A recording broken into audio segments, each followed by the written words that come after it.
Good morning all of you. स्वागत हमारे YouTube channel में। दोस्तों आज हम पढ़ने वाले हैं स्टेप्स ऑफ अकाउंटिंग। एक अकाउंटेंट का क्या क्या काम होता है, क्या क्या स्टेप करना होता है, उस चीज़ के बारे में पढ़ेंगे। जैसा कि ज्ञात होगा कि हम लोगों ने पिछले वीडियो में पढ़ा था बिजनेस क्या होता है, अकाउंटिंग क्या होता है, इसके बारे में हम लोगों ने पढ़ा था। आज उसके स्टेप्स के बारे में पढ़ते हैं कि अगर मुझे एक परफेक्ट अकाउंटेंट बनना है तो उसके लिए हमको क्या क्या करना होगा, क्या क्या चीज़ की जरूरतें पड़ेगी और कैसे हमको एंट्री करना होगा, उसके बारे में पढ़ते हैं। ठीक है, अगर बेसिकली देखा जाए तो टोटल 6 स्टेप से होकर के हमको गुजरना पड़ता है। पहला क्या है, कलेक्शन ऑफ डेटा, डेटा को कलेक्ट करना। पहला जो है वो होता है कलेक्शन ऑफ डेटा, डेटा को कलेक्ट करना। अब ये डेटा कहाँ से आएगा, ये डेटा कहाँ से आएगा, डेटा होता क्या है। तो जैसा कि हम लोग बात कर रहे हैं बिजनेस के अकाउंट की बात करें तो यहाँ पे डेटा कौन सा होगा, जो हम लेन देन करते हैं वो मेरा क्या कहलाता है, डेटा कहलाता है। कोई भी अगर लेन देन करते हैं या हम सामान बेच रहे हैं किसी को, या फिर हम कहीं ना कहीं से परचेज कर रहे हैं, एक्सपेंसेस को हम पेमेंट कर रहे हैं, इंटरेस्ट को हम पेमेंट कर रहे हैं, इंटरेस्ट किसी से ले रहे हैं, इन्वेस्टमेंट कर रहे हैं, तो ये सब क्या है, मेरा डेटा है। तो उस डेटा को कलेक्ट करना, डेटा कलेक्ट कैसे होता है, तो डेटा हमारे पास वो होता है जैसे बिल। अगर हम किसी को सेल कर रहे हैं तो हम क्या देंगे, कैश मेमो देते हैं उसको कि ये कैश मेमो है आपका। ये कोई भी अगर पेमेंट अगर किसी को हम पेमेंट कर रहे हैं या फिर हमें पेमेंट कर रहे हैं तो क्या दे रहा है, कैश मेमो दे रहा है। उसके बाद हम बात बेच रहे हैं तो सेल्स वाउचर हम बना करके देते हैं, परचेज कर रहे हैं तो परचेज वाउचर देते हैं। कोई भी एक्सपेंसेज हो रहा है तो एक्सपेंसेज, अगर हम ट्रैवलिंग कर रहे हैं, कहीं यात्रा हम कहीं कर रहे हैं, बस से सफर कर रहे हैं, ट्रेन से सफर कर रहे हैं, हवाई जहाज से सफर कर रहे हैं, तो अगर कहीं भी हम टूर पे जाते हैं तो कुछ ना कुछ हम पैसा जो भी हम इन्वेस्ट करते हैं उसका, अगर मान लेते हैं तो रेलवे का जाते हैं, रेल से अगर जाते हैं तो मेरा टिकट आता है, तो वो मेरा क्या, टिकट जो हो गया वो मेरा क्या हो गया, डेटा हो गया। तो यही सबसे हमको क्या आता है, डेटा को कलेक्ट करना होता है। ठीक है, पहले तो मैंने डेटा को स्टोर कर लिया। एक अकाउंटेंट हुआ, अगर मान लेते पैसा 500 रुपया मैंने खर्च हुआ, अगर एक अकाउंटेंट के पास हम जाते हैं कि आज मैंने 500 रुपया खर्च किया तो ऑब्वियसली पूछेंगे कि आपने कहाँ खर्च किया, उसका आप बिल दिखाइए। तो जो मेरा पास बिल जो होता है वही प्रूफ होता है, उसी के अकॉर्डिंग अकाउंटेंट अपना कार्य आगे करता है। क्योंकि उस एक अकाउंटेंट को एक प्रूफ देना होता है कि अगर 500 रुपया, 1000 रुपया, अगर 2000 का सामान खरीदा है तो उसका बिल कहाँ है।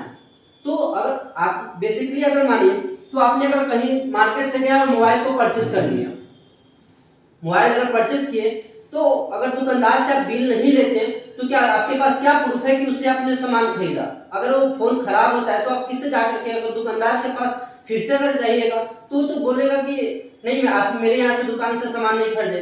तो इसके लिए क्या होता है, बिल की जरूरत होता है। तो बिल वहां पे हमको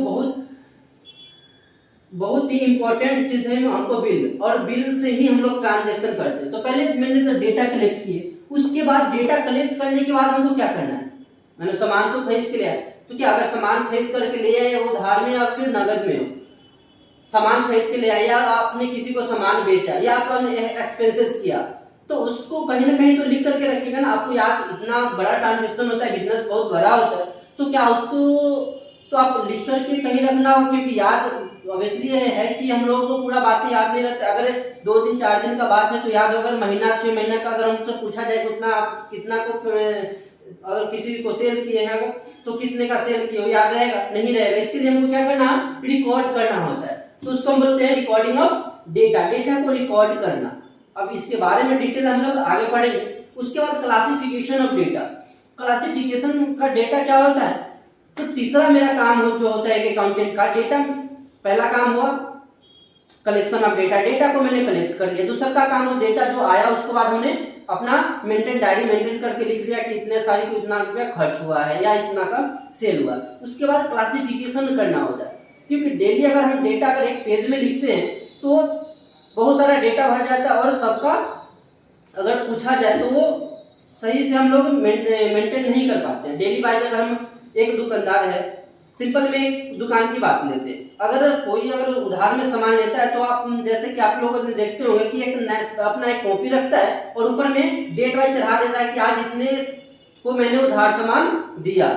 ठीक है, वो एक ही पेज में ऊपर से लिख लेता है, और बाद में क्या करता है कि आपका एक प्रॉपर अकाउंट बनाता है, जैसे राम अकाउंट, श्याम अकाउंट, मोहन हो गया, रमेश हो गया, मोहित हो गया, ये सब क्या क्या करता है, एक प्रॉपर आपका अकाउंट बनाता है, एक पेज लेता है, फ्रेश पेज लेता है, उसमें अपना नाम लिख करके उस पर डेटा चढ़ाता है कि नहीं ये मोहन का है, मोहन हमसे इतना तारीख में इतना का सामान लेके गया, तो वो अलग अलग डिवाइड कर देता है। तो एक प्रॉपरली अकाउंट खोलता है सबका, उसको हम क्या बोलते हैं, क्लासिफिकेशन ऑफ डेटा, यानी कि अलग अलग भागों में बांट दिया। तो यहाँ पे क्लासिफिकेशन क्या चीज करेंगे, परचेज का अलग, सेल का अलग होगा, तो क्लासिफिकेशन कर देते हैं। उसके बाद हमको चौथा काम आता है समरी तैयार करना, समराइजेशन ऑफ डेटा, एक समरी तैयार करना। समरी क्या होता है कि मैंने अपने एक महीने में कितने को सेल किया उधार में, उस सबका डेटा लीजिए और कितना कितना सेल किया, उससे ये पता चलता है आपके बिजनेस की कि महीने भर में मैंने इतना क्रेडिट सेल किया या क्रेडिट परचेज किया, एक्सपेंसेस किया, तो एक समरी हमको आ जाता है वहां से, ठीक है। उसके बाद हम देखते हैं तो फाइनेंशियल स्टेटमेंट, एक समरी तैयार हो जाता है। तो टोटल महीने के बाद हम क्या करते हैं,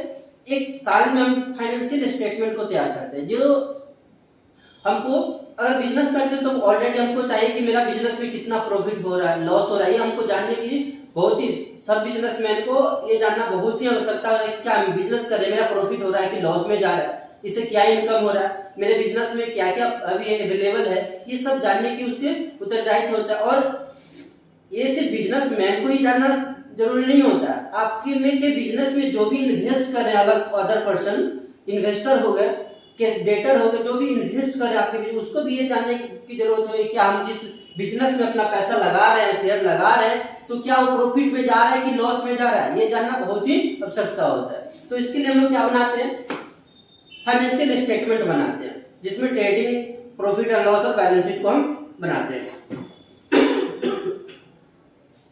छठा काम होता है analysis and interpretation of data, और उसके बाद डेटा को एनालाइज करना कि मेरा किस रेशियो में मेरा इनमें पैसा जो है खर्च हुआ है, कहाँ पे करेंट एसेट में ज्यादा खर्च हुआ है कि वर्किंग फिक्स एसेट में मेरा ज्यादा पैसा खर्च हुआ है, किस चीज में मेरा ज्यादा खर्च हुआ है, वो डेटा से एनालाइज हम लोग जो फिर स्टेटमेंट बनाते हैं उससे हम लोग डेटा को एनालाइज करते हैं। तो ये आपका टोटल 6 स्टेप होते हैं। एक अकाउंटेंट का प्रॉपर काम कितना है, 6 स्टेप होता है, ठीक है। आगे बढ़ते हैं। तो जैसा कि लिखा, what's are the step of accounting, accounting के कितने स्टेप हैं, तो टोटल 6 स्टेप होते हैं। There are 6 step in the process of accounting. एक अकाउंटिंग प्रोसेस में कितना स्टेप होता है, 6 स्टेप होता है। पहला collection of data in file and folder, it is also called transaction. और जो भी ट्रांजैक्शन होता है उसको क्या करना, कलेक्ट करना। वही तो मैंने ऊपर में भी समझाया कि कलेक्शन ऑफ डेटा यानी कि डेटा को कलेक्ट करना। तो डेटा कलेक्ट करके हम रखेंगे कहाँ पे, सबसे बड़ा मुद्दा ये आता है कि क्या एक ही जगह हम सारे को डेटा को रख देंगे, सेल्स का बिल होगा, परचेज का, एक्सपेंसेस का, सभी को एक जगह ला करके रखेंगे, नहीं। ये एक अकाउंटेंट, अगर आप है एक प्रॉपर अकाउंटेंट है तो ये आपके लिए गलत है। क्योंकि आप अगर बोला जाए कि इलेक्ट्रिक बिल का हमको रिसिप्ट दीजिए, तो सारे बिल में खोजेंगे तो आपके पास बहुत बिल होगा, बहुत डेटा होगा, उसमें से खोजना आपके लिए बहुत ही कठिन काम हो जाएगा। तो इसलिए आप जल्दी आप बिल नहीं दे सकते हैं कि इतने को। तो उसके लिए क्या होता है कि आप एक फाइल में रखिए। अगर एक्सपेंसेस का बिल है तो एक्सपेंसेस में रखिए, परचेज का बिल है तो परचेज में, सेल का बिल है तो सेल्स में डालिए, इन्वेस्टमेंट का है तो इन्वेस्टमेंट में, अगर करंट एसेट है तो एसेट वाले में डालिए। तो सबका एक फाइल बना करके प्रॉपर्ली फाइल बाय अलग अलग करके हमको डालना होता है। अगर राम का अकाउंट है तो राम का एक अलग फाइल बनाइए। तो ये हमको कहाँ पे डेटा रखना है, फाइल एंड फोल्डर में। इसी को हम लोग ट्रांजेक्शन वाइज हमको डेटा को रखना। अगर सेकंड बात करें तो रिकॉर्डिंग ऑफ डेटा, दूसरा का आ जाता है recording of data in books, it is also called journal entry. और जो भी हम लोग प्रथम बार ट्रांजेक्शन करते हैं, जो मैंने ट्रांजेक्शन तो हो गया, वो बिल आया, और उस बिल को जो पहला बुक में एंट्री करेंगे, जिस बुक में हम फर्स्ट बार एंट्री करते हैं, उसी को हम लोग बोलते हैं जर्नल एंट्री, जो पहला बुक है। इसीलिए इसको बोला भी जाता है primary book of account. Primary book of account किसको बोलते हैं, जर्नल एंट्री को प्राइमरी बुक ऑफ अकाउंट बोलते हैं। जिसको जो भी ट्रांजेक्शन होता है उसको फर्स्ट बार जिस बुक में हम एंट्री करते हैं उसी को बोलते हैं जर्नल एंट्री। आगे बढ़ते हैं क्लासिफिकेशन, वो भी जर्नल एंट्री अगर हमने बना लिया तो अलग अलग क्लासिफिकेशन करना ही क्या कहलाता है मेरा, क्लासिफिकेशन ऑफ डेटा, जिसको हम लोग बोलते हैं लेजर। सबका एक अलग अलग खाता बना देना, राम का अलग खाता बन गया, सोहन का अलग हो गया, बिल्डिंग का अलग खाता बन गया, फर्नीचर का अलग, डिप्रिसिएशन का अलग बन गया। तो ये सबका अलग अलग हमने खाता खोला, उसको क्या बोलते हैं लेजर। और ये जर्नल एंट्री से हम लोग क्या करते हैं, पोस्टिंग कर देते हैं। जो भी जर्नल एंट्री होता है यहाँ जर्नल एंट्री मैंने बनाया बुक में, तो उसके बाद हम लोग क्या किए, पोस्टिंग कर दिए कहाँ पे, लेजर में, उसके बाद बैलेंसिंग कर दिया। और महीने के अंत में हम लोग क्या करते हैं, उसको मिलाते हैं कि मेरा डेबिट साइड और क्रेडिट साइड मेरा टोटल इक्वल है या नहीं है, उसी को बोलते हैं हम लोग पोस्टिंग, लेजर पोस्टिंग। ठीक है, आगे बोलते हैं summarization of data is also called trial balance. एक समरी तैयार करना, उसी समरी को जो बोलते हैं हम लोग क्या बोलते हैं, ट्रायल बैलेंस बोलते हैं। क्या बोलते हैं, ट्रायल बैलेंस। हम लोग इसी समरी को ट्रायल बैलेंस बोलते हैं। ठीक है, ट्रायल बैलेंस में एक समरी तैयार करते हैं और टोटल एक मंथ का हमको पता चलता है कि किसमें कितना पैसा खर्च हुआ है, इससे मेरा पूरा डिटेल पता चल जाता है, एक अकाउंट वाइज हमको पता चल जाए। अगर किसी के पास मेरा पैसा बचा हुआ है, क्रेडिटर के पास मेरा अगर पैसा बचा हुआ है तो वो हमको पता चलता है। अगर किसी और का पैसा मेरे पास है तो उससे पता चलता है, ट्रायल बैलेंस हम एक्यूरेट हम वहां से पता कर सकते हैं। उसके बाद प्रिपेयर फाइनेंशियल स्टेटमेंट, और साल के अंत में हम लोग क्या बनाते हैं, एक